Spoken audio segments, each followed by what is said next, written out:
왜 아프고 그래, 재석아. 자, 보겠습니다. 자, 그러면 첫 번째 케이스부터 가보도록 하시죠. 1번. 자, A 상자에서 홀수를 뽑는 경우와 B 상자에서 짝수를 뽑는 경우에 대해서 살펴보도록 하겠습니다. 우리 RPM 52페이지의 333번 문제입니다. 자, A에서 홀수를 뽑을 확률은 지금 A에 총 4장의 카드가 있는데 홀수는 1, 3, 3, 3개가 있습니다. 따라서 홀수를 뽑을 확률 당연히 4분의 3 되실 것이고 B 상자에서 짝수를 뽑을 확률 2, 4, 6, 3개가 있는데 똑같이 4분의 3 되겠습니다. 따라서 그 결과 어떻게 되겠습니까? 16분의 9 이렇게 구하실 수가 있겠다. 됐습니까? 그 다음에 두 번째.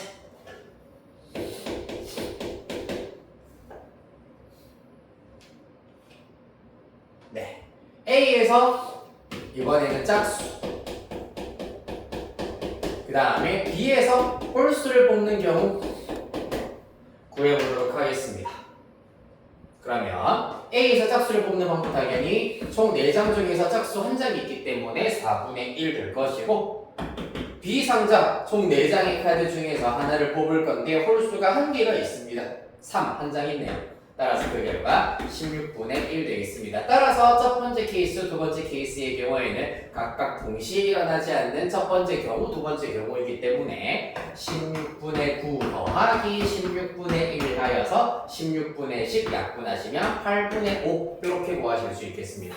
됐나요? 3, 2개 이런 거 신경 안 써도 돼요.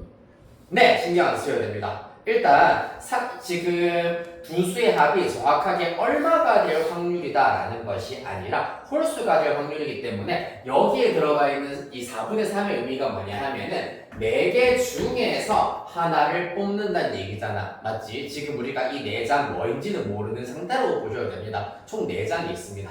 그 중에서 홀수가 총 3개가 있기 때문에 3개 중에서 하나를 뽑는다. 이렇게 해서 4분의 3이 된다고 보시면 되는 거야. 이해되니? 4분의 2라고 하면 당연히 좀 무리가 있겠지. 왜? 우리는 4장의 카드 중에서 3장이 홀수인데 홀수를 뽑을 확률이 2분의 1이면 당연히 그게 오류가 있겠죠. 맞죠? 홀수가 뽑힐 확률은 4분의 3이 되겠습니다. 장수를 기준으로 하여서 계산하시면 된다. 다음 334번입니다. 자, 오른쪽 그림과 같은 회로에서 스위치 AB가 열려 있을 확률이 각각 0.5, 0.4입니다. 네, 천천히 필기하시고요. 다 하셨나요? 오케이. 열려 있을 확률이 0.5, 0.4이기 때문에 닫혀 있을 확률은 0.5, 0.6이라고 보실 수가 있겠다. 스위치가 열려있는 사건에 서로 독립일 때 전구의 불이 켜질 확률을 구하시오라고 하고 있습니다. 자, 요거 뭡니까? 지금 스위치가 이렇게 연결되어 있는 것을 병렬로 연결되어 있다고 얘기를 합니다. 맞지? 따라서 이때는 약간 중학교 과학 지식이 필요한데 A, B 중에서 적어도 하나가 닫혀 있으면은 불이 켜진다 라는 원리를 이용을 하시면 되겠습니다. 맞나요? 스위치 A와 스위치 B 중에서 적어도 하나가 닫혀 있다면 전류가 흘러서 전구가 켜진다. 자, 그래서 여기에서 우리는 적어도 하나에서 강한 뉘앙스를 느낄 수 있어야 되겠네. 우리는 전체에서 다 열려있을 확률을 빼주시면 된다는 얘기가 되겠습니다. 맞지? 자, 따라서 모두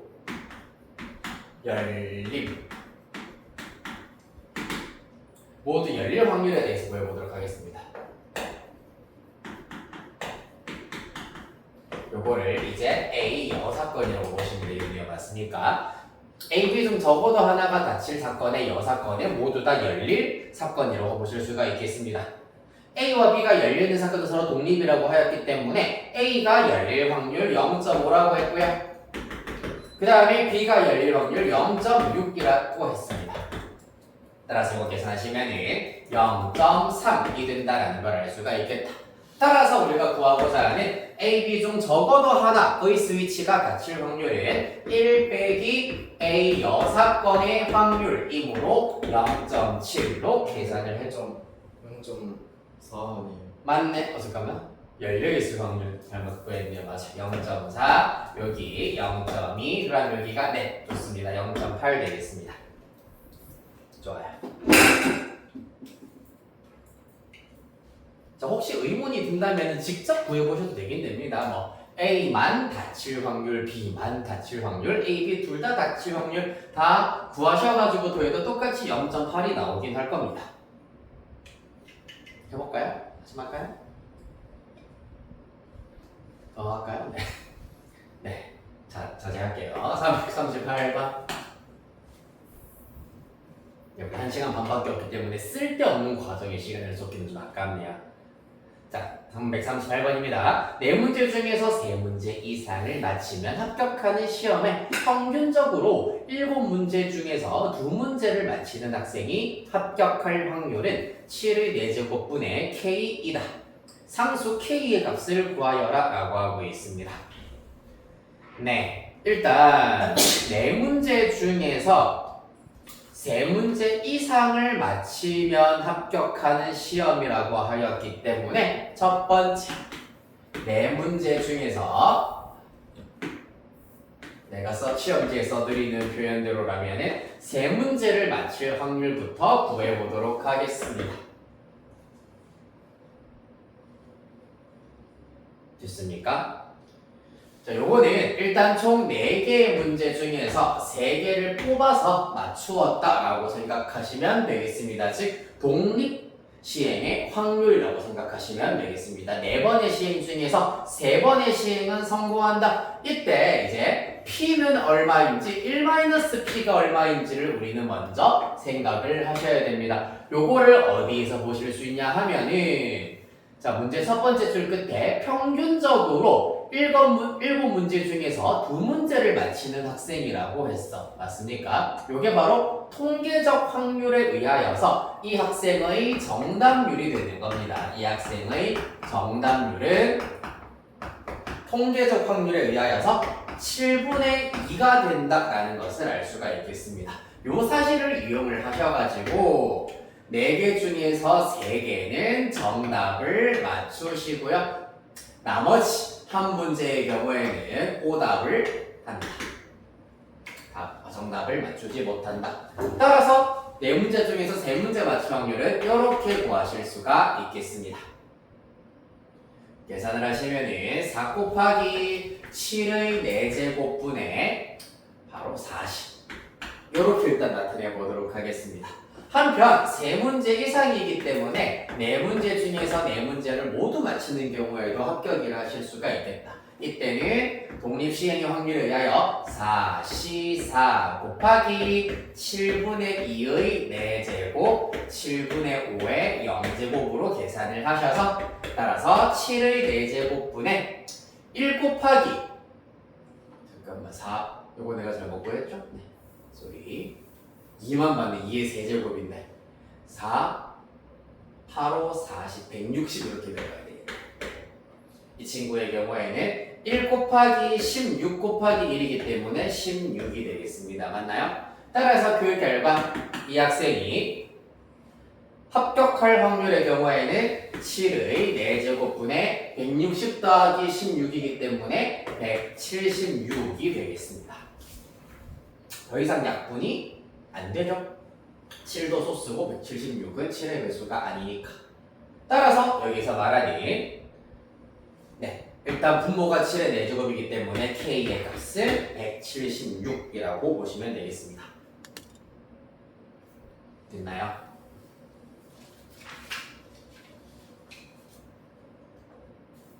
라스트 3, 4, 7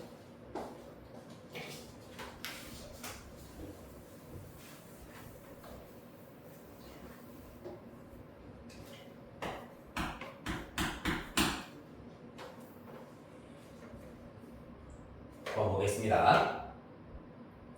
자, 오른쪽 그림과 같이 한 변의 길이가 1인 정오각형 A, B, C, D, E 위의 동점 P는 동전을 한 번 던질 때마다 다음 규칙에 따라 정오각형의 변 위를 움직인다 라고 하고 있습니다.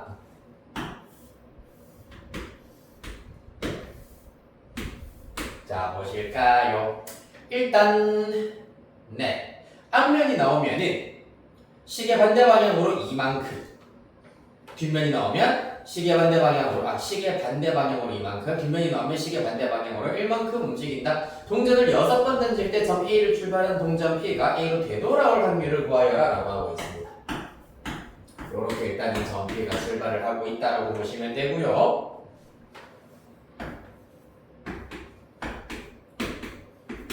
자, 그러면 6번을 던진다라고 하였기 때문에 총 6번의 이동을 반복할 것이다. 플러스 1 또는 플러스 2만큼 이동했다고 보실 수가 있겠습니다.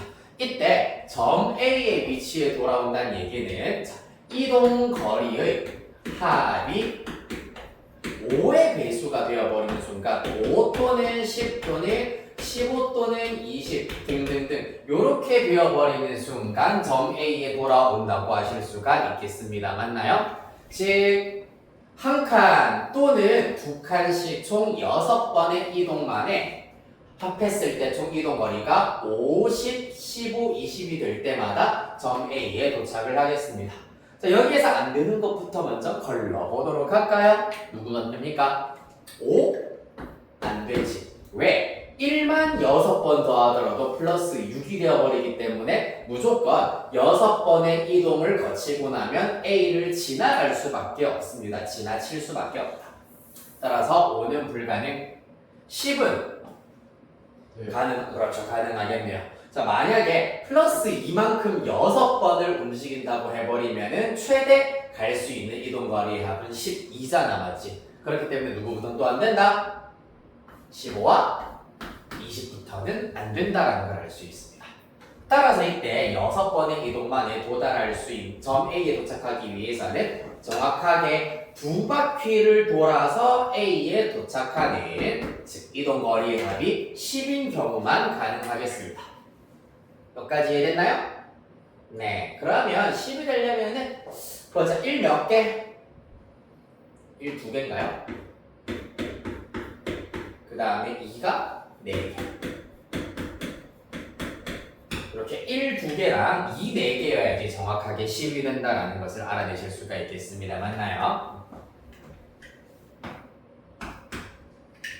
따라서 우리는 총 6번의 시행 중에서 한 칸 이동하는 시행을 2번, 그 외에는 2칸 이동하는 시행이어야 한다는 걸 알 수가 있습니다. 따라서 독립시행의 확률에 의하여서 한 칸, 자, 플러스 1만큼 움직일 때는 동전을 던졌을 때 뒷면이 나오는 경우입니다. 뒷면이 나올 확률 2분의 1이기 때문에 뒷면 나오는 경우 2번, 앞면 나오는 경우 4번이기 때문에 2분의 1의 제곱, 2분의 1의 4제곱으로 마저 구하실 수가 있겠다. 사실 이 부분은 어차피 64분의 1이 나올 것이고 이 녀석을 캐치해내는 것이 관건이 되겠습니다. 따라서 64분의 2가 나올 확률 1이 나올 확률 이건 바꿔도 상관없죠. 네, 맞아요. 맞습니다.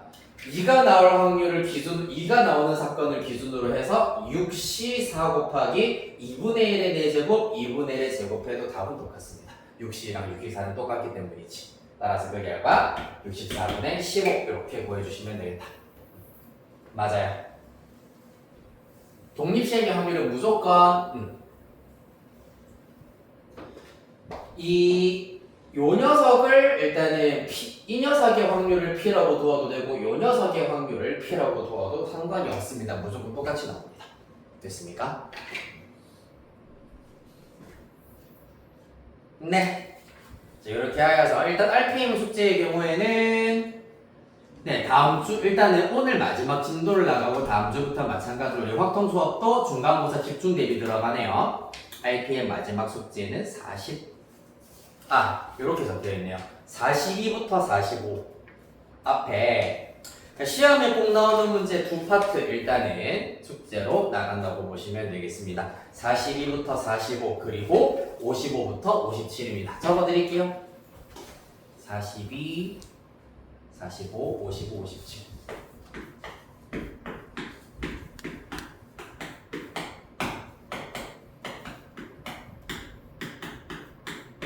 네. 됐습니까? 자, 이렇게 해서 일단은 개념 원리로 넘어가 보도록 하겠습니다. 자, 개념 원리 지난 시간에 확률 변수, 이산 확률 변수 x의 기대값, 분산, 표준 편차 이야기까지 했었습니다. 먼저 질문부터 받아보도록 하겠습니다. 지금 이제 중간고사 범위에 들어가는 내용이 아니다 보니 조금씩 집중이 잘 안 될 거야. 네, 그럴 거예요. 나도 다 알고 있어요. 그래서 내가 열심히 억지로 일단 멱살 잡고 캐리는 하는 데까지는 해보도록 할 테니 네, 너무 밀어내지만 마시고 139페이지부터 질문 받겠습니다. 139 없으면 140 141 142 143 144 145 128번 오케이 128번 또 131번 뒤에 오케이 뒷페이지에 131번 또 끝났습니다. 오케이 도현이는 끝. 다른 친구들은 리성산지 숙제 다 두셨나요? 다 두셨나요? 연습 문제 뒤에 안 해가지고 안 해가지고 연습 문제 스텝 1만 했니 그러면? 네. 오케이 알겠어. 그럼 시험 범위가 아니기 때문에 스텝 1까지 하면 일단은 네, 첫 개념 수업에서는 연습용으로는 충분하긴 한데 그래도 가능하면 스텝 2, 스텝 3까지 푸시는 게 훨씬 더 도움이 되긴 할 겁니다. 자, 128번부터 보도록 하겠습니다. 이거 굉장히 중요한 문제입니다. 별표는 치겠습니다. 145페이지 128번 문제.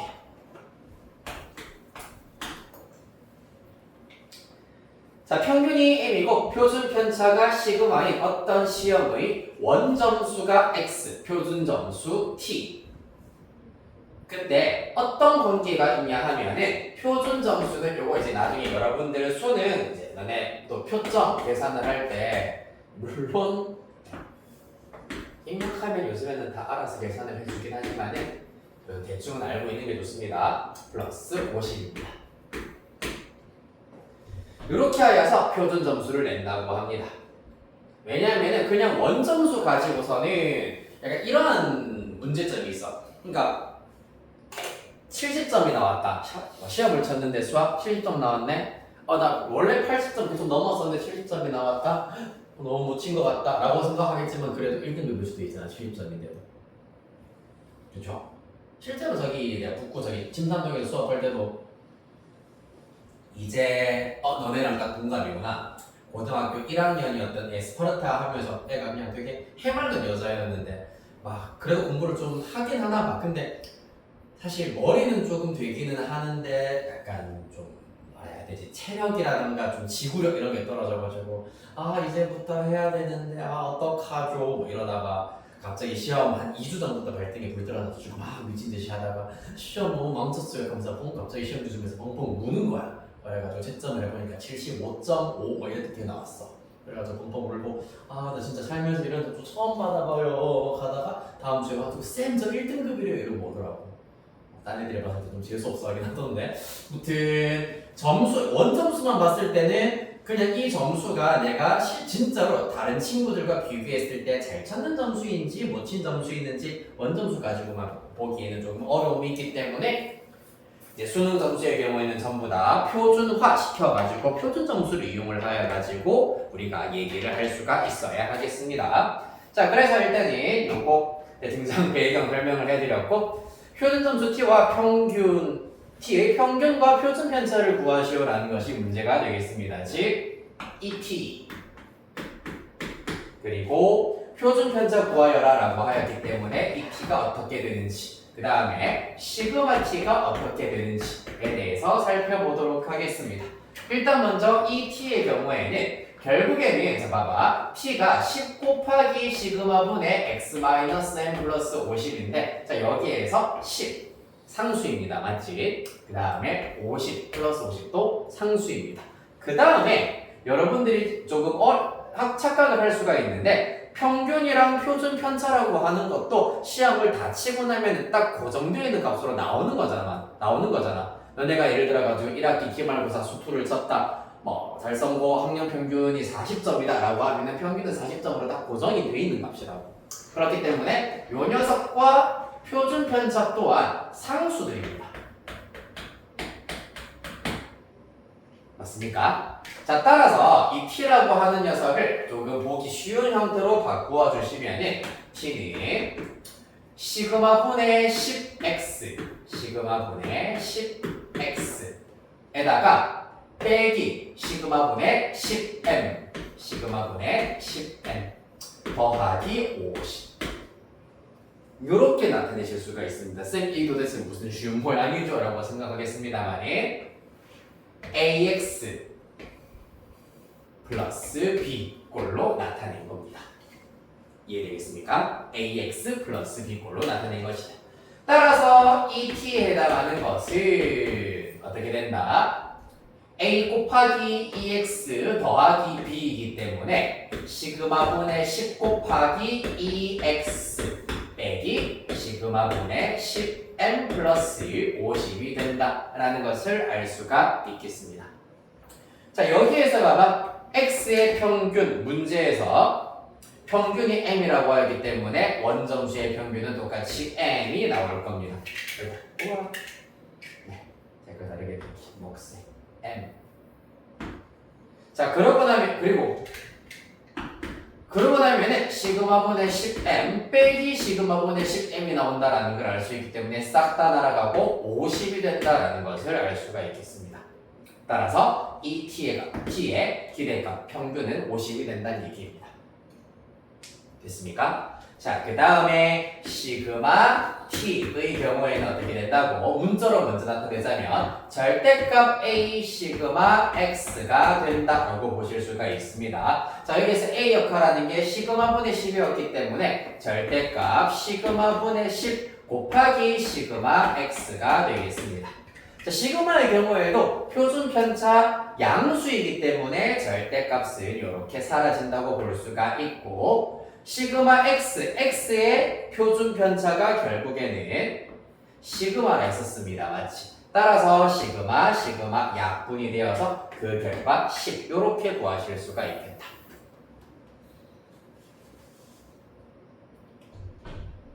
됐나요? 이게 스텝 1이죠. 네, 스텝 1이에요. 그래요.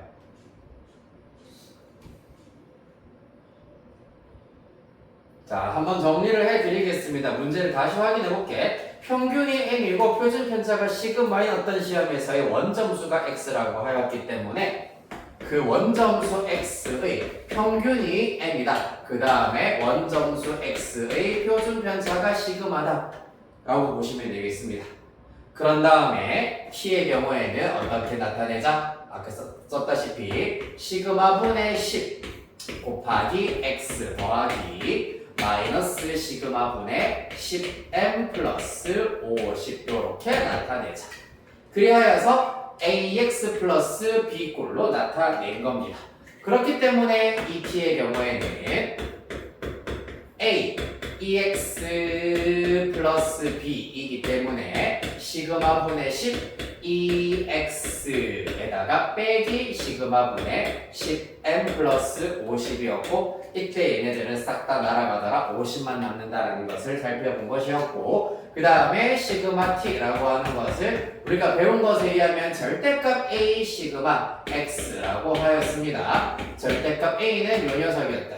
시그마 분의 10의 절대값은 시그마 분의 10과 똑같고 시그마 x는 시그마이기 때문에 그 결과 10 이렇게 나온다는 얘기입니다. 조금 복잡하게 주어져 있지만 결국에는 ax 플러스 b꼴의 평균과 표준 편차를 구하세요. 문자가 복잡하긴 하지만 개의치 말고 이렇게 간단히 나타낼 수 있느냐를 확인할 수 있는 문제입니다. 됐습니까? 다음 131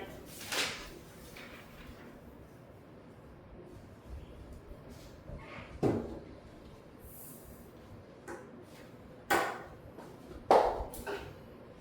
봅시다. 자, 131번 문제. 확률 변수 x의 확률 분포가 다음 표와 같을 때 x의 분산이 최대가 되도록 하는 a의 값을 구하여라 라고 하고 있습니다. 네. 그러면 일단 분산을 구하는 과정을 우리가 쭉 진행을 해 주셔야 되겠네요. 그렇죠?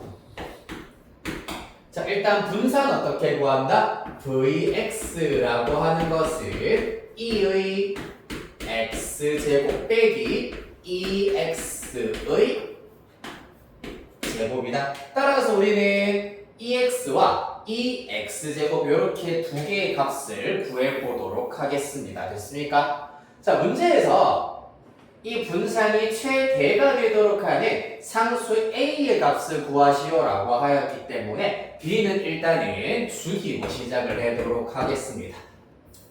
확률의 합이 1이다라는 것을 이용을 하시면은 b는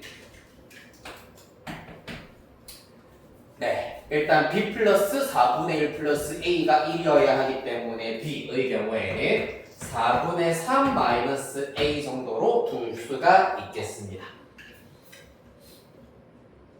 됐습니까? 그 다음에 두 번째 네, 2x 그리고 2x제곱을 순차적으로 하나씩 구해보도록 하겠습니다. 목표 다시 그려보도록 할게요. x가 있을 것이고 1, 2, 3 합 있을 겁니다. 얘는 4분의 3 마이너스 a고요. 요 녀석 4분의 1, 요 녀석 a 되겠습니다. 자, 따라서 먼저 2x의 경우에는 세로 방향으로 다 곱하여서 4분의 3 마이너스 a 더하기 4분의 2, 2분의 1 될 거고요. 더하기 3a가 되겠습니다. 따라서 4분의 5 플러스 2a가 먼저 x의 평균이 된다는 것을 알 수가 있다. 몇 가지 됐나요? 그 다음에 이 x제곱 값이다. 얘가 x이기 때문에 당연히 x제곱의 값은 149가 된다는 걸 알 수 있으므로 주황색과 확률을 마찬가지로 각각 곱하기를 한다. 4분의 3 마이너스 a에다가 곱하면 1 곱하면 플러스 9a 되겠습니다. 다 합해버리면 이번에는 4분의 7인가요? 에다가 플러스 8a가 되겠습니다. 따라서 느낌이 싹 오네요. 3단계 vx를 구해보시면 2x제곱 4분의 7 플러스 8a에다가 빼기 2x의 제곱이기 때문에 4분의 5 플러스 2a의 전체 제곱이 된다는 얘기입니다. 따라서 a에 대한 2차 함수가 최대가 될 때의 a를 찾자라는 문제가 되겠네요. 자, 먼저 전개하여서 계산 후 딱 마무리하도록 하겠습니다. 8a에다가 마이너스 16분의 25 마이너스 5a에다가 플러스 4a 제곱 되겠습니다. 따라서 4a 제곱에다가 8a 마이너스 5a를 하면은 플러스 3a가 나오겠네요. 그 다음에 상수항이 16분의 28, 16분의 3 나오겠습니다. 따라서 그 결과 4로 묶어내버렸을 때 a제곱 플러스 4분의 3a가 나온다라는 걸 알 수가 있다. 자, 그러면 완전제곱식이 되기 위해서는 상수항이 요 녀석의 절반 8분의 네. 누구니? 맞네. 여기 마이너스 4인 소리. 맞아요. 빼기입니다. 그러면 여기 마이너스 4a, 여기 마이너스. 네, 좋습니다. 자, 그럼 여기에서 마이너스 8분의 3의 제곱이기 때문에 64분의 9라고 하는 상수항이 이렇게 더하고 빼고가 들어가야 하겠습니다. 아, 계산 너무 힘들다. 이제 다 됐습니다. 사실 4에다가 요 녀석까지 인수분해를 해버리면은 a 빼기 8분의 3의 제곱이 된다. 마이너스 붙어야 되네요. a 마이너스 8분의 3의 제곱이 되고 나머지는 모르겠다. 별표 삐리릭 두겠습니다. 우리는 그때의 A 값만 구하면 되기 때문에 A가 8분의 3일 때 최대값을 가진다라는 걸 알 수 있겠네요. 자, 그래서 분산 문제로 출발을 하여서 고등학교 1학년 수학에서 우리가 했었던 2차 함수의 최대값이 될 때의 A 값을 찾기까지 하였습니다. 네.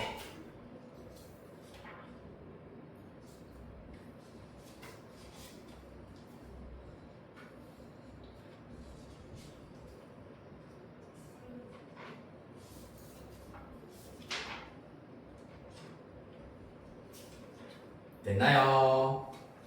자, 이렇게 해서 일단 지난 시간에 했었던 내용들 다 마무리를 하도록 하고, 자, 이제 마지막 이항분포 얘기를 좀 해보도록 할게요.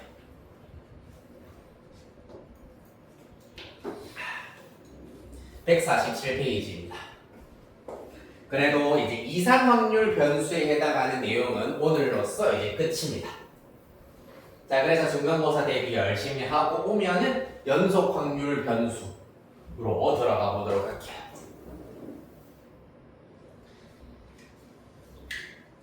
자, 마찬가지로 먼저 큰 흐름부터 다시 한번 정리를 해드리자면은 우리가 확률 변수라고 하는 걸 배웠다. 지금 우리가 열심히 연습하고 있는 확률 변수는 이상 확률 변수였다, 맞지?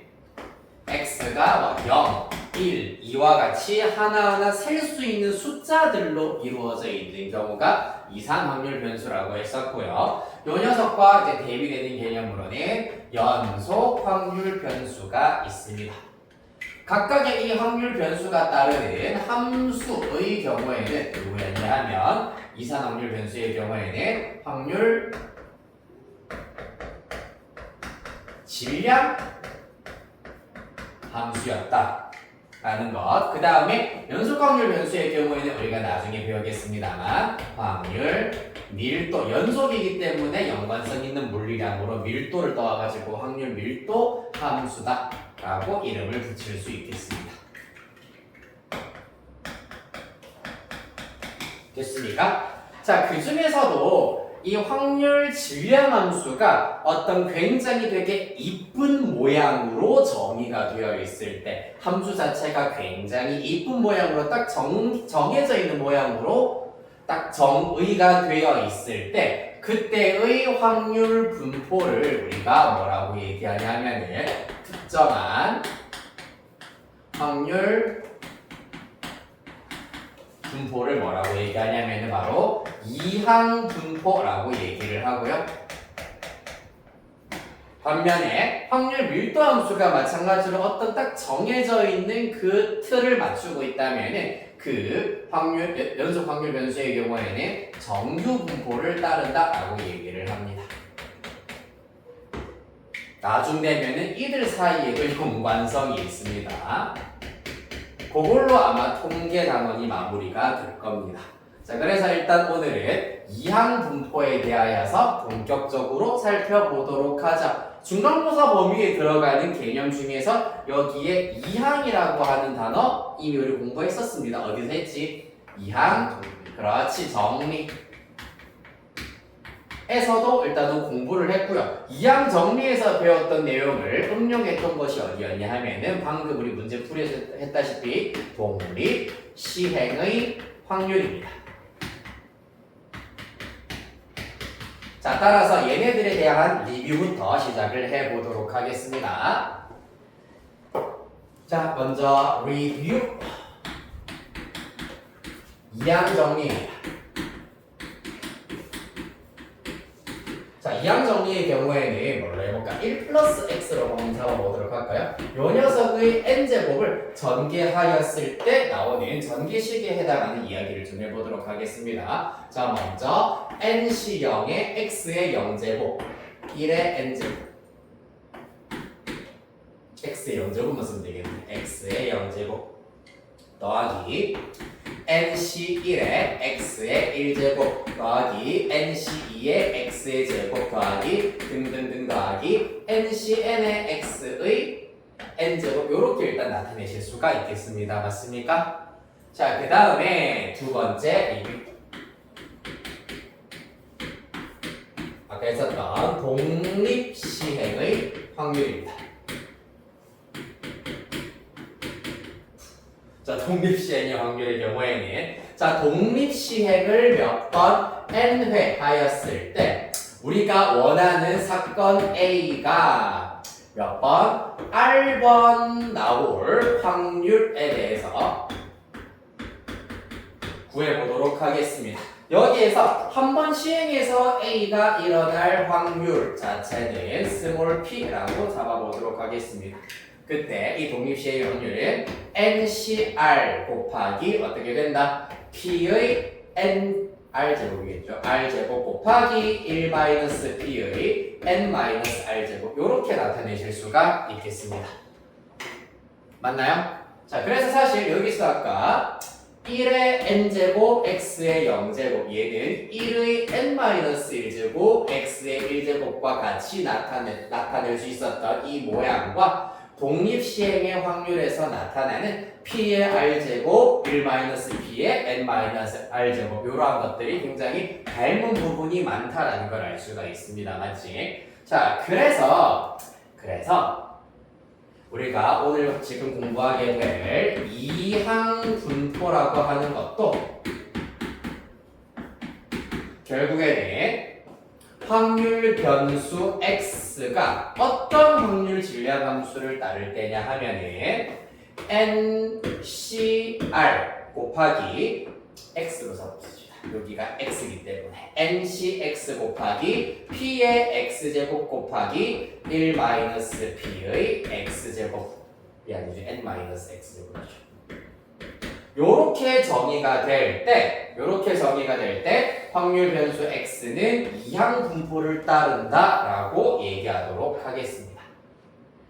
이해되겠습니까? 이항 분포를 따른다. 물론 만약에 x가 0이라면 어떻게 된다? nc0 곱하기 p의 0제곱은 1이기 때문에 1-p의 n제곱만 남는다라는 걸 알 수가 있고요. 그 다음에 x랑 n이 똑같으면은 ncn은 p의 n제곱 곱하기 1-p의 0제곱이니까 1로 생략 가능하겠습니다. 우리는 수학 1에서 이미 0제곱에 대한 계산법은 알고 있기 때문에 그냥 요렇게만 두셔도 상관이 없습니다. 만약에 수학 1이랑 확통 중에서 확통을 그런 학교는 아직까지 못 보긴 했는데 확통부터 진도를 나간다라는 거를 감안했을 때 147페이지와 같이 px는 x의 경우 이렇게 세 가지로 지금 구분을 해놨습니다. 맞지? 굳이 우리는 이렇게 나눌 필요까지는 없다. 요거 하나만 잘 알고 계시면 되겠습니다. 됐나요?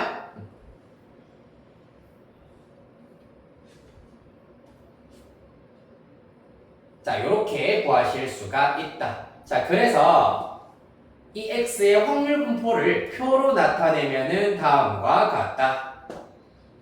표 확인 쭉 하시면 되고요.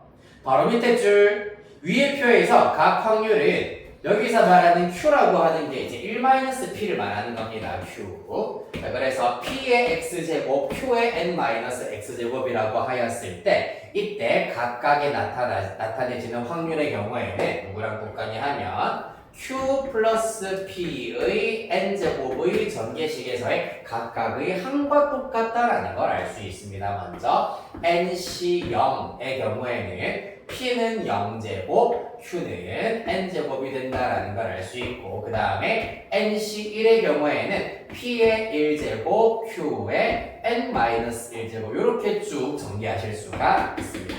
맞나요? 따라서 이 각각의 확률값은 이 전개식에서의 각각의 항과 일치한다라는 걸 알 수가 있겠습니다. 됐나요? 자, 그래서 당연히 확률의 합은 항상 얼마를 그랬노 얘들아? 한 사건에서 나타날 수 있는 모든 확률의 합은 1이라고 했습니다. 실제로 봐봐. Q가 뭐라 그랬노? 1-P라고 그랬지. 따라서 1-P 더하기 P 하면 좌변이 1이기 때문에 각 확률의 합은 항상 1이 된다는 걸 알 수 있겠습니다. 됐나요? 자, 그래서 이러한 확률 질량 함수를 따를 때 확률 변수 x는 이항 분포를 따른다라고 얘기를 하고 기호로는 보통 이제부터는 이렇게 쓰도록 합시다. x가 따른다를 원래 공식적인 기호는 아니지만은 약간 옛날 선생님들 같은 경우에는 아직까지 저거를 많이 쓰긴 쓰더라고. 그런데 한글로 따른다 뭐 점점점보다는 그나마 얘가 그래도 학문적으로는 좀 의미가 있는 기호이기 때문에 이렇게 써볼게. x는 따른다. 누구를 따르냐 하면은 이항 분포를 b를 써서 나타냅니다. 이항이라고 하는 이가 요 2랑 똑같다고 얘기를 했었다 맞지? 항이 2개인 전개식에서 관련되어 있는 정리라고 하여서 이항 정리라고 했어. 자, 그래서 이 숫자 2를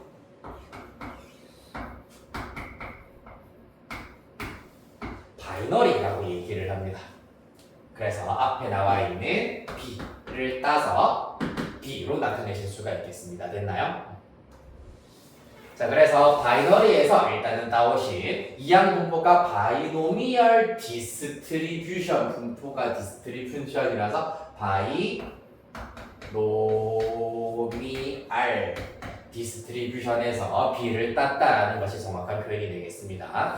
이렇게 알고 계시면 되고요. 한번 들어봤을 거예요. 테트리 맞나요? 모노 바이너리 테트리 뭐였더라? 테트리구나.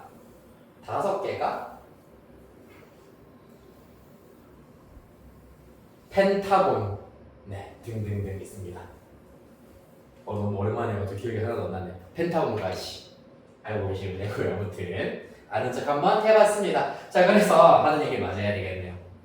자, 확률 변수 x가 이항 분포를 따른다. 이렇게까지만 쓰면 너무 약간 홍명랑하잖아, 맞지? 이항 분포에 핵심이 되는 값 2개가 누구냐 하면은 바로 독립 시행의 확률로서 우리가 나타낼 수가 있기 때문에 바로 시행 횟수 그 다음에 여기 p의 값을 알게 된다면은 모든 각각의 확률 값들을 다 나타낼 수 있으므로 시행 횟수와 p의 값, 여기 p의 값이 이항 분포에서는 핵심인 두 값이 되겠습니다. 이해됐나요? 자, 그래서 확률 변수 x가 이항 분포를 따를 때는 x가 따른다 b에다가 n, p 요러한 꼴로 요러한 규칙으로 지금부터 한번 나타내 보도록 하겠습니다. 자, 밑에 있는 설명 보도록 하겠습니다. 147페이지입니다. 한 개의 주사위를 3번 던질 때 2의 눈이 나오는 횟수를 확률 변수 x라고 하면은 x가 가질 수 있는 값은 0, 1, 2가 될 것이고 해볼까요?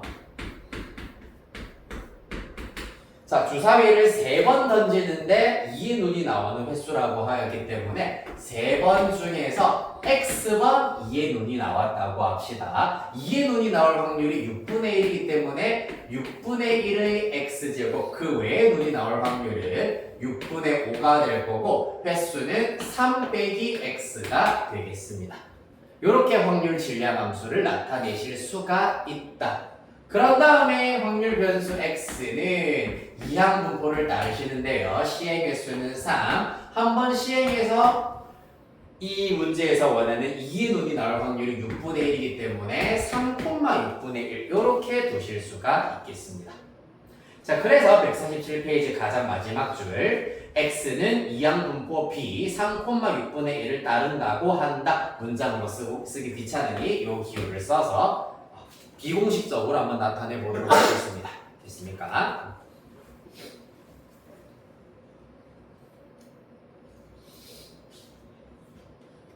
자, 이렇게 하여서 일단 이항 분포의 개념에 대해서 좀 설명드렸습니다. 148페이지 이러한 이항 분포의 평균 분산 표준 편차에 대해서 얘기를 해보도록 하겠습니다. 자, 148페이지 보시면은 일단 평균 분산 표준 편차 공식 바로 밑에 설명 얘기를 해보도록 하겠습니다. 확률 변수 x가 이항 분포를 따를 때 x의 평균 분산 표준 편차를 구하는 내용이 되겠습니다. 자, 일단 예시부터 한번 들어보시면 x가 b n, 3, P 라고 하니 이러한 이항분포를 따를 때 라고 하였습니다. 따라서 분포표를 먼저 한번 그려보시자면은 시행 횟수가 3번이기 때문에 사건이 일어날 횟수의 경우에는 최소 0번부터 시작하여서 최대 3번까지가 나와야 하겠습니다. 맞나요? 자, 그 중에서 0번 일어날 확률은 P, X는 0이기 때문에 3C0 곱하기 P의 0제곱이 나오겠네요. 맞나요? 자, 그래서 얘는 3C0이기 때문에 일단은 1 곱하기 P의 0제곱 그 다음에 Q의 세제곱이 된다는 것을 알 수 있겠습니다. Q의 세제곱. 그 다음에 1일 확률은 3C1이기 때문에 3C1은 3이고요. 그 다음에 P의 1제곱 그 다음에 Q의 2제곱 Q제곱 이렇게 나오겠습니다. 그 다음에 2가 될 확률의 경우 요걸 보니까 헷갈린다. 요걸로 볼까요? 3C2이기 때문에 똑같이 3이 될 것이고요. P의 제곱에다가 Q의 3 빼기 2제곱이므로 P제곱 Q 이렇게 나올 것이고 마지막 X가 3인 경우에는 3C3 1입니다. P의 세제곱으로 끝나게 되겠습니다. 됐습니까? 이때 세로 방향으로 다 곱해버리면 0이고 3PQ 제곱 더하기 6P 제곱 Q 더하기 3P 세제곱 이렇게 나타내실 수가 있고요. 실제로 얘네들 같은 경우에는 공통인수가 3P가 있네요. 3P로 싹 묶어주시면 Q제곱에다가 플러스 2PQ 플러스 P제곱 이렇게 나오게 되겠습니다. 따라서 3P에 P 플러스 Q의 완전 제곱으로 인수분해가 될 텐데 P 플러스 Q가 1이기 때문에 결론적으로는 3P만 남는다라는 것을 알 수가 있겠습니다. 자, 따라서 이를 통하여서 조금은 이 방법 말고는 사실 마찬가지로 조금 더 면밀하고 정밀하게 증명을 하려면 하루 종일 걸리기 때문에 이러한 예시를 통해서 살펴보았을 때 어떤 규칙을 이끌어낼 수 있다? 이렇게 두개 곱하였더니 평균이 나오는구나 라는 것을 알아내시면 되겠습니다. 자, 따라서 이때 평균 EX의 경우에는 NP로 구하실 수가 있다는 얘기입니다. 같은 방식으로 이제 EX제곱을 구하여서 분산을 구하시면은 NPQ가 나온다. 그렇다면 표준 편차는 루트 NPQ가 된다 라는 공식을 알아내실 수가 있겠습니다. 됐습니까? 조금 더 정확하게 n까지 완벽하게 유도해드리고 싶으나 그러려면은 이제 이 안에 문자를 굉장히 많이 복잡하게 써야 되기 때문에 거기까지는 어느 교과에서도 사실 나오지는 않습니다. 그렇기 때문에 아 진짜 이렇게 구하면 되는구나 이렇게 나오는구나 정도 알고만 계시면 되겠다. 자, 그리하여서 관건이 노란색으로 쓴 부분입니다. 이항분포를 따를 때 자 그러면 이제 확실히 알겠다 맞지? n이랑 p가 중요한 이유가 무엇이었냐 하면은 바로 확률 변수 x의 평균 분산 표준 편차를 구하는데 또 핵심적인 역할을 하는구나 라는 걸 알 수 있겠다. 여기까지 이해됐나요? 성준이 괜찮나요? 네. 자, 연습해 보도록 하자. 예시 보도록 하겠습니다. 148페이지 중간보다 조금 밑에 예 나와 있습니다. 맞나요? 이항분포 450,3분의 1을 따르는 확률 변수 x가 있다고 합니다.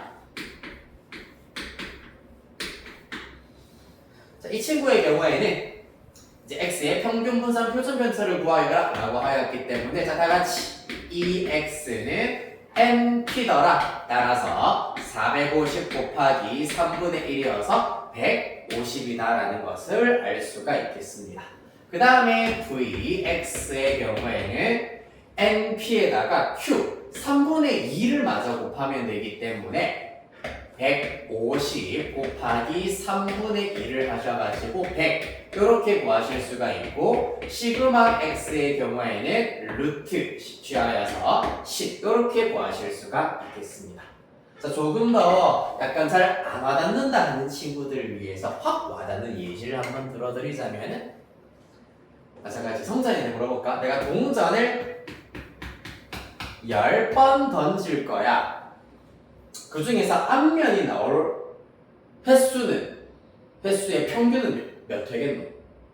5번이겠지. 왜냐하면 마찬가지 동전의 앞면이 나올 횟수를 x라고 하였을 때 이 또한 이항분포를 따라 10번 던질 거야. 한 번 던졌을 때 앞면 나올 확률이 2분의 1이야. 따라서 앞면 나올 기대값 자체가 곱해서 5번이란 얘기야.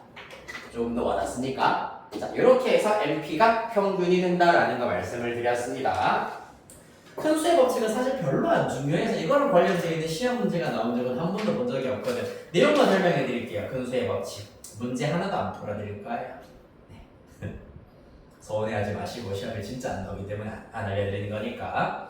큰 수의 법칙이란 저번에 우리가 확률의 뜻 공부를 할 때 수학적 확률이 있고 통계적 확률이 있다고 했습니다. 맞지? 자, 여기에서 어떤 시행에서 사건 A가 일어날 수학적 확률은 P입니다.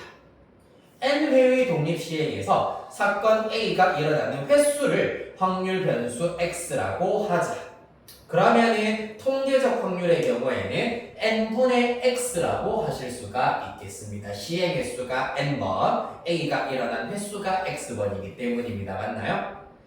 그때 임의의 양수 H에 대하여서 N이 커짐에 따라, 즉 시행 횟수가 커지면은 확률 P 어쩌고 저쩌고는 점점 1에 가까워진다. 이것을 큰 수의 법칙이라고 한다. 자, 뜯어서 설명을 해드릴게요. 어려운 내용은 아니에요, 사실. 문장으로 표현하자면은 시행을 겁나 많이 하면 통계적 확률은 수학적 확률에 한없이 가까워진다라는 것을 되게 어려운 척식으로 이렇게 나타낸 겁니다. 봅시다. 자, 얘가 의미하는 게 뭐라고요? n분의 x, 얘가 통계적 확률이라고 했습니다. 맞지? 거기에다가 빼기 p의 절대값이라고 하였기 때문에 자, 여기까지 의미하는 바가 뭐냐 하면은 통계적 확률과 그 다음에 수학적 확률의 차이를 말하는 겁니다. 여기까지 이해됐습니까? 자, 앞으로 여러분들이 이제 2년 후에 대학생이 되면은 이제 대학 수학 이공계를 가면은 대학 수학 미적분학, 칼큘러스 같은 거 공부를 하시면 이런 표현을 많이 볼 텐데 임의의 양수 H에 대하여서 이 값이 H보다 작다라고 하였다. 이게 무슨 말이냐 하면은 H가 임의 양수이기 때문에 막 일십, 백, 천, 만이 될 수도 있지만은 0.00000000000000000000001이라고 하더라도 이 부등식은 참이 된다는 얘기입니다. 맞습니까? 왜? 0.0000000000001도 양수잖아, 맞지? 그렇기 때문에 정말 한없이 작은 양수를 가지고 오더라도 이 부등식은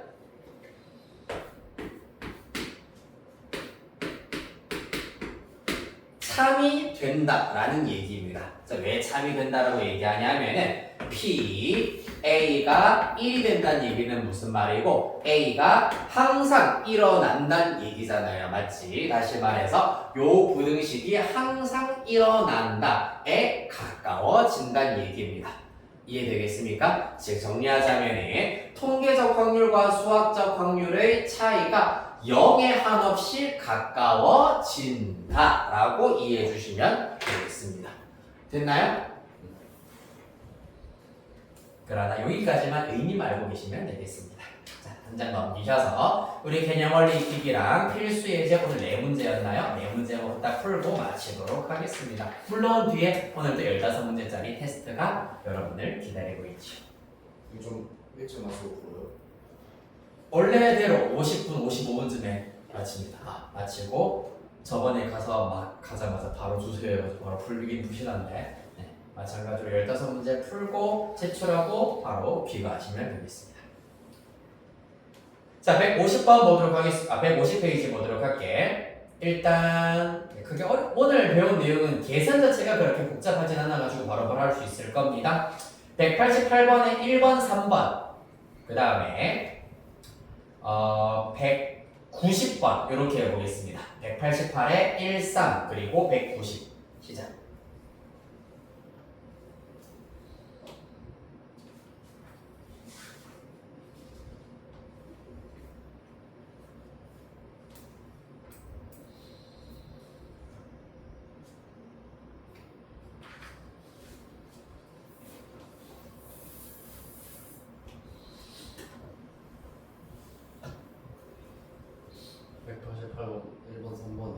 1번, 3번이랑 190번은 둘 다.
맞아. 네, 그것만 쓰시면 됩니다. 요거까지.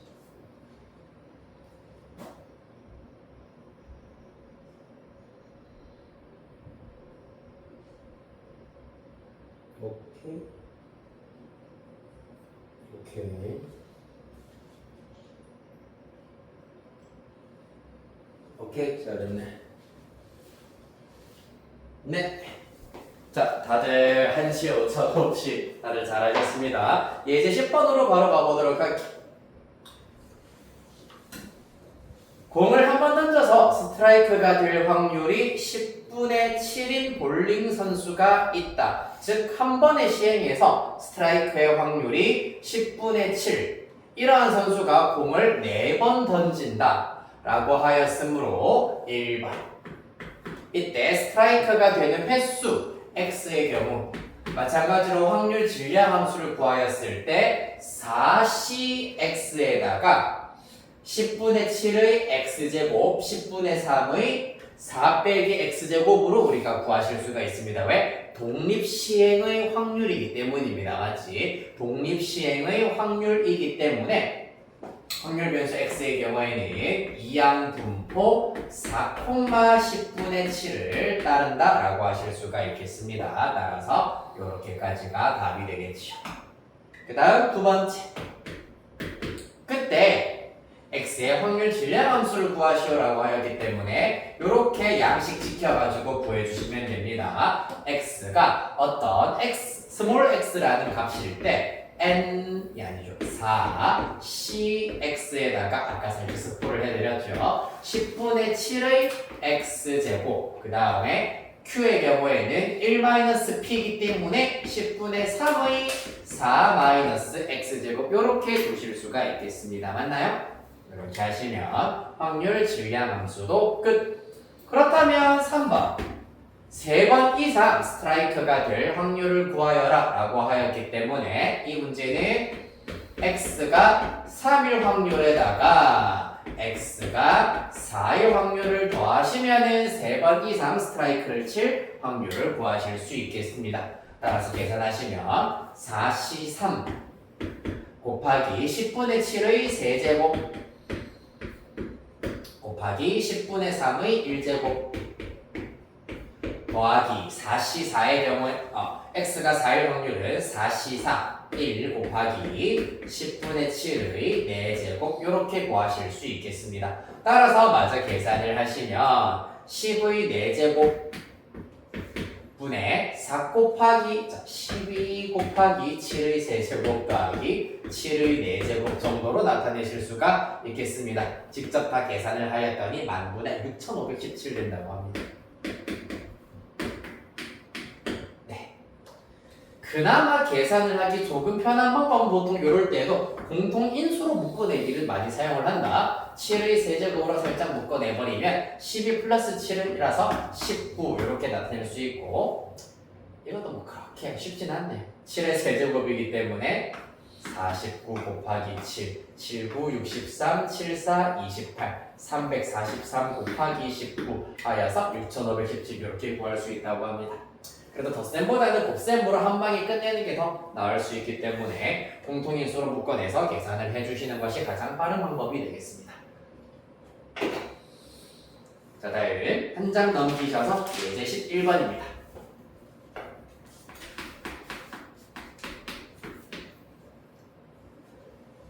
자, 이번에는 이항분포 n,p를 따르는 확률 변수 x의 평균이 2, 분산이 1입니다. x가 2일 확률을 구하시오 라고 하고 있네요. 모겐들 같은 경우에는 평균과 분산을 이용을 하여서 npq를 우리가 알아낼 수 있어야 하겠습니다. 자, ex는 np로 구할 수 있는데 문제에서 2라고 하였습니다. 한편 분산 vx는 npq인데 그 결과 1이라 했습니다. 맞나? 자, 아까 내가 살짝 얘기했듯이 여기 np는 결국에는 평균과 일치한다라는 걸 이용하여서 2q가 1이다. 따라서 q는 2분의 1, q가 2분의 1이면 당연히 p도 2분의 1이다라는 걸 알 수 있겠습니다. 마저 대입시켜 줘버리면은 2분의 1 n이 2이기 때문에 n은 4까지 알아내실 수가 있겠다. 따라서 확률 변수 x는 이항분포 4,2분의 1을 따른다 라고 얘기할 수 있겠습니다. 몇 가지 됐나요? 그래서 문제에서 구하라고 하는 것 x가 2일 확률을 구하시오이기 때문에 확률 질량 함수를 이용을 하셔서 4번 시행이므로 4c2 곱하기 p의 제곱 q의 n-x제곱 제곱 이렇게 나오겠습니다. 따라서 마저 계산하시면 8분의 3 되겠습니다. 됐나요? 자, 하나만 풀고 넘어가도록 할까요? 앞 페이지에 있는 거 대표적으로 풀어보겠습니다. 네, 100. 그것도 계산이 좀 그런데? 그렇네요. 그래도 이게 낫겠다. 191번 풀어보도록 하겠습니다.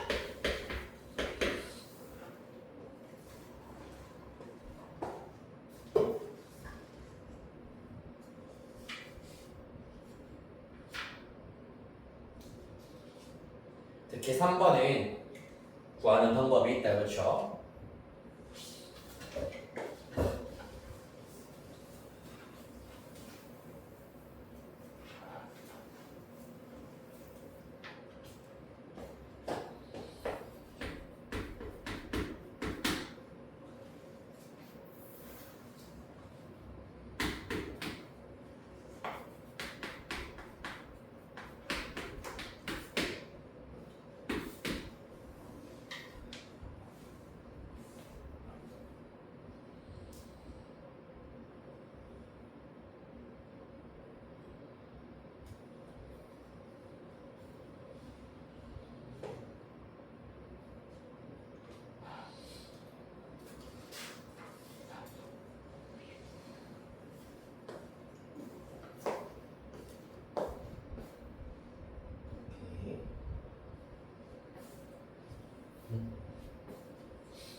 그렇지. 좋습니다. 1에서 x가 0일 확률을 빼면 되겠습니다.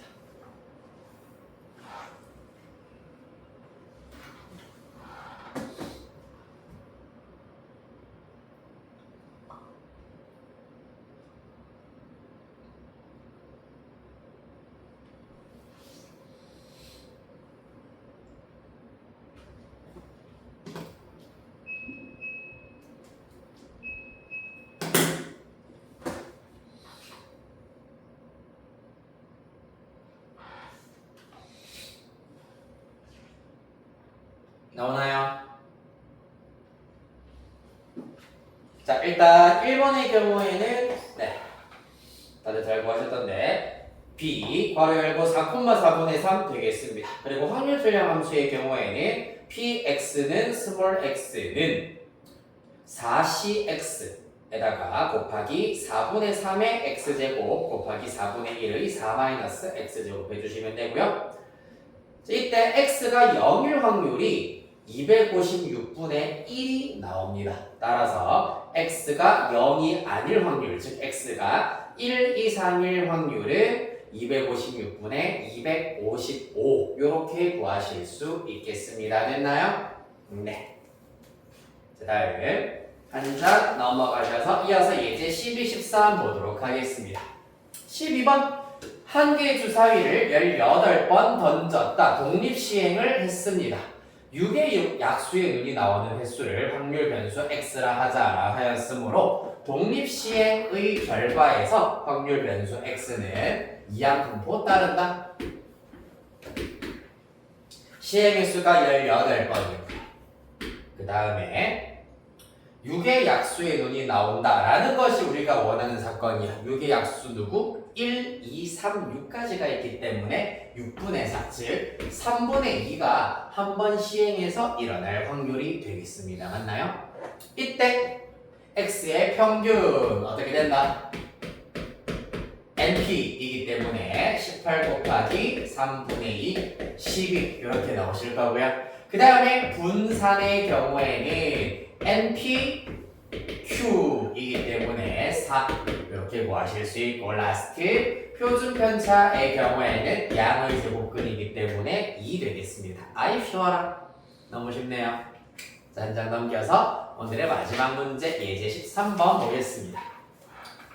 이러한 x에 대한 평균 분산 표준 편차를 구하였으니 이제 이러한 x를 가지고 ax 플러스 b꼴의 확률 변수의 평균 분산 표준 편차도 마찬가지로 구해보도록 하겠습니다.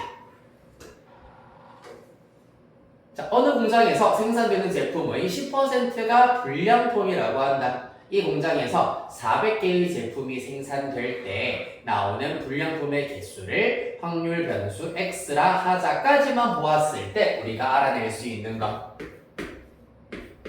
사실 이때는 독립시행이라고 하기에는 조금 약간 어려울 수 있으나 제품 하나하나를 검사한다라는 뉘앙스를 우리가 추가를 시켜서 문제를 이해를 해야 되겠습니다. 400개의 제품이 생산이 되었다. 그 400개의 제품을 하나하나 검사를 할 거야. 그러면 검사하는 횟수가 400이 되시는 거고 한 번에 검사해서 불량품이 나올 확률이 제일 첫 줄에 나와 있습니다. 10%입니다. 맞죠? 따라서 10분의 1이 한 번에 검사해서 불량품이 나올 확률이라 보실 수 있겠다. 이렇게 이해해 주시면 되겠습니다. 이때 확률 변수 y의 평균 분산을 구하시오라 하였으므로 ex와 vx부터 구해야 되겠네요.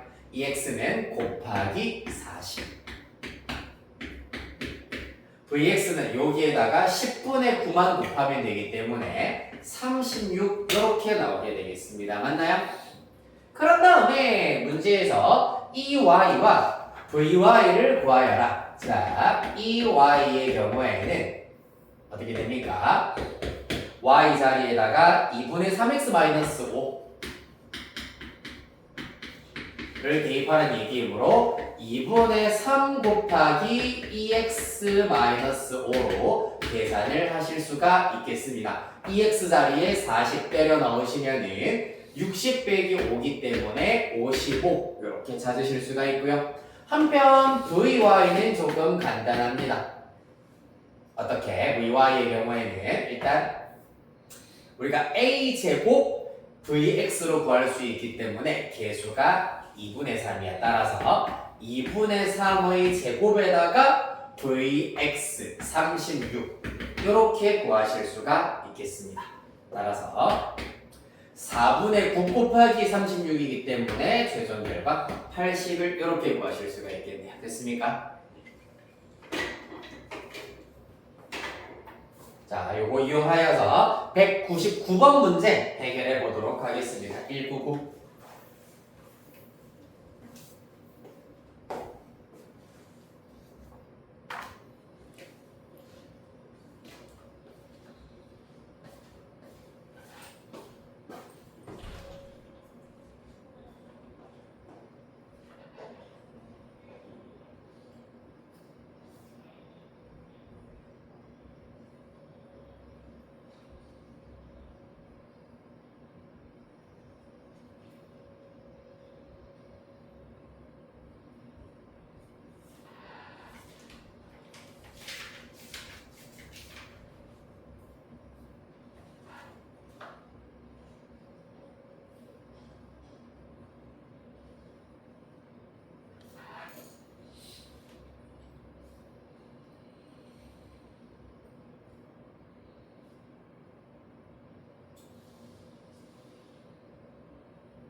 표준 편차니까 아마 하나 루트를 취해야 되지 있다.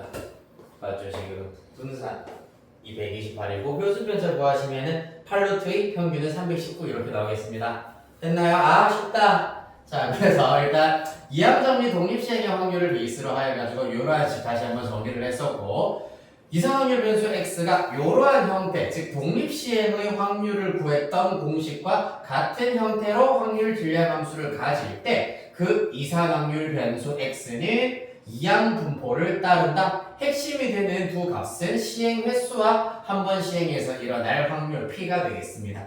얘네들을 이용을 하여서 평균, 분산, 표준 편차를 쉽게 구할 수도 있었다라는 것이었습니다. 됐나요? 네, 끝이에요. 자, 그리하여서 숙제는 네, 얘네들을 숙제로 하라고 하긴 했는데 개념 원리는 하면 할 수 있겠나? 숙제량이 그렇게 많진 않아가지고 그렇죠? RPM은 일단 여러분들 근데 중간고사 범위에 들어가는 부분 1들이기 때문에 RPM 숙제는 당연히 하셔야 되고요. 개념 원리의 경우에는 조금은 줄이겠습니다. 연습 문제를 뺄까요? 연습 문제 빼고 확인 체크만 합시다. 네, 154페이지까지만 개념 원리 내우시면 되고 연습 문제는 우리 시험 치고 복습용으로 한번 풀려보도록 하겠습니다. 알겠죠? 아 그때 또 기억 하나도 안 나요 할 게 뻔하기 때문에 그렇게 하도록 하시고 내신 대비 교재를 나누어 드리도록 하겠습니다. 요거는 지금 책 종류가 조금씩 다릅니다. 내가 아무 생각 없이 도연아 미안하다 아무 생각 없이 중간중간 쓰고 기말을 쓰려고 하다가 지우고 다시 중간으로 써서 조금 지저분해도 미안하다. 내석이 안 왔고 성찬이 받으시고 뭐라고? 미적분은 이번 주 일요일에 줄 겁니다. 네, 오늘 이거는 확통이고 확통. 자, 그래서 일단 주간 테스트의 성적을 어느 정도 반영을 하여서 일단 첫 교재의 경우에는 스텝 1 받은 학생도 있고 스텝 2를 받은 학생도 있을 겁니다. 그래서 스텝 1도 사실 조금 난이도가 있긴 있을 겁니다. 스텝 2는 스텝 1보다는 마찬가지로 난이도가 조금 더 있고요. 그래서 스텝 1은 한 회당 50문제, 스텝 2는 한 회당 40문제, 총 6회분으로 이루어져 있습니다. 그리고 공부하는 방법은 일단 다음 주 이 시간까지 각각 스텝 1 풀어 오셔야 됩니다. 알겠죠? 스텝 1. 그럼 스텝 1은 풀어 오셔야 됩니다. 즉, 개념 원리 숙제, RPM 숙제, 내신 대비 교재 스텝 1까지가 숙제가 되겠습니다. 조금 많습니다. 이번 주부터. 하는 방법은 보통 이제 50문제 또는 40문제이기 때문에 두 개의 회차로 나눈다고 생각을 하여서 왜 시험 하나당 보통 20문제, 25문제쯤 되잖아, 맞지? 그래서 시간을 딱 재고 20문제, 25문제 각각 50분 안에 절반을 풀고 그 다음에 채점한 다음에 오답 치고 남은 절반을 마찬가지로 50분 안에 풀고 채점하고 오답 치고 이렇게 하여서 실전 연습까지 같이 해보시는 게 좋을 겁니다. 이해되겠습니까? 자, 마찬가지로 여러분들 기출문제, 교과서 문제, 그리고 핵심 빈출 문제들을 이용을 하여서 만든 것이기 때문에 하나하나 꼼꼼하게 놓치지 말고 풀어오시면 되겠습니다. 이제 여기까지 하시고 300비어로 넘어갑시다.